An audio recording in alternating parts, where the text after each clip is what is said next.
Alright, so before we get into the video, I just want to show you guys something real quick. 96% of you guys are not subscribed, and that is No bueno. if you do see this video and you keep seeing me in your recommendations, like the featured or whatever, make sure you hit that subscribe button because it only takes 2 seconds and it does help motivate me to make more videos for you guys because I truly do like making videos. But let's get into the video.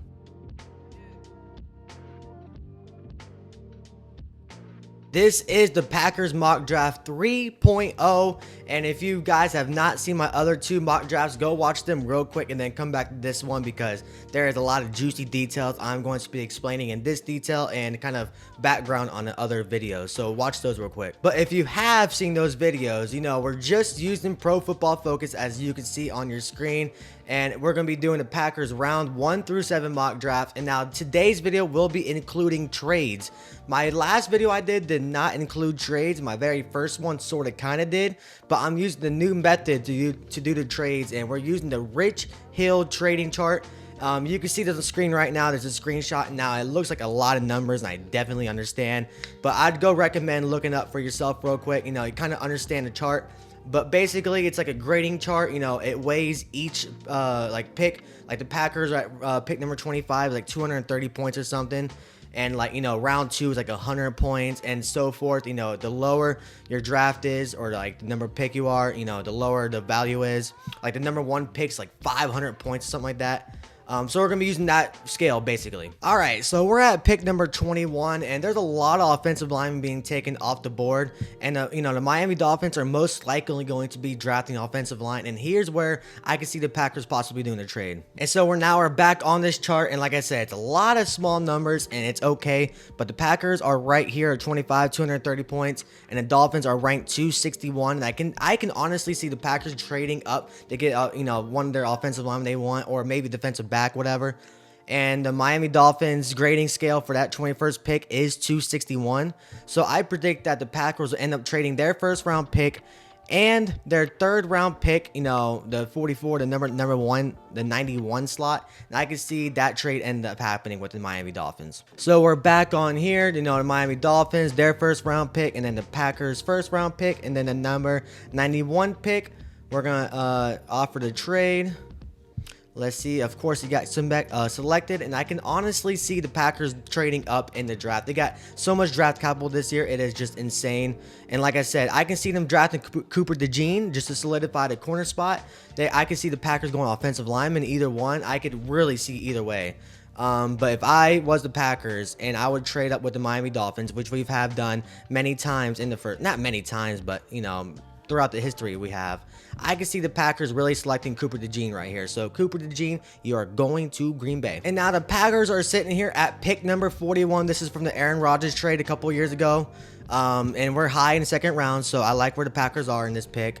And I think that they will end up drafting this slot. It's still a really good pick, like I said, early second rounder. And I could definitely see the Packers now addressing offensive linemen. And I think that Kingsley Sumatia from BYU, you are going to the Packers. And also, if you've seen my other videos, when you get to the round 4, round 5 part, definitely give me a break because my player knowledge for college starts going down. So give me a break. Sitting here at pick number 58 in the late second round, the Packers could go anywhere in this draft now. We don't really have too many holes on the team. Linebacker, cornerback, maybe offensive lineman for sure, but I can definitely see the Packers drafting another running back for some reason, but I don't think it's going to happen yet. Jonathan Brooks is still on the board, but maybe we can get him later in the draft.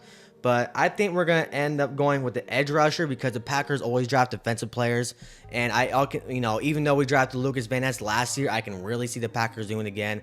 Chris Braswell from Alabama, you are going to the Packers. And now we're in the late third round pick. I was simulating each pick, and I don't like what the Packers really have here on the board. I mean, we got Christian Mahogany again. I've drafted him a couple of times already in the draft. I think that the Packers are going to end up doing that. The third round, fourth round, I can really see the Packers drafting offensive lineman again. So Christian Mahogany from Boston College going to the Packers again in my mock draft. So I just made a trade with the Washington Commanders. I moved up 25 spots from the fourth round. So We were like spot 126. We ended up going to 100, and we ended up trading our 126 pick, which was a 4th round, and one of the 6th round picks. I think that was a perfect trade. It actually ended up matching evenly with the Rich Hill trade chart. And I think that the Packers are end up drafting their linebacker right here, Maurice Lufui. I have no clue how to see his name. So Notre Dame, I think the Packers drafted a linebacker right here, just because this linebacking draft is not that good. Now we are late in the 5th round, and we already made a couple of trades. We already moved up a couple of times, so we have less picks than normal. We ended up having like 11 total picks, but now we have like 7 or 8 or something like that. And I think this is where the Packers drafted running back Tyrone Tracy from Purdue. You're going to the Packers. I can absolutely see the Packers drafting another linebacker. So Steele Chambers from Ohio State to the Green Bay Packers. Now we're late in the 7th round pick. Could be a complete random pick by the Packers. It could be a wide receiver. It could be a running back, offensive line, whatever. The 7th round picks are basically like, high shot in the dark freaking pick. So, you know what I mean? I think the Packers will end up drafting a safety here.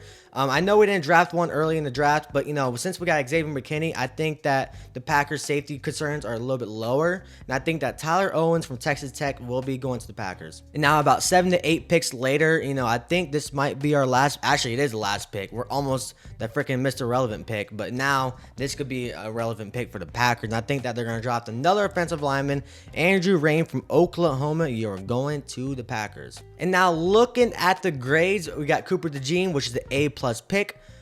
Kingsley was a B+. Chris Braswell was an A. Look at this. The freaking PFF. Now, granted, the PFF mock draft can be a little whack sometimes, but overall got an A-, which is actually pretty damn good. But if you liked the video, hit that like button, comment down below your biggest reaction towards this video. I want to see your comments down below, and yeah, I'm out of here. Deuces.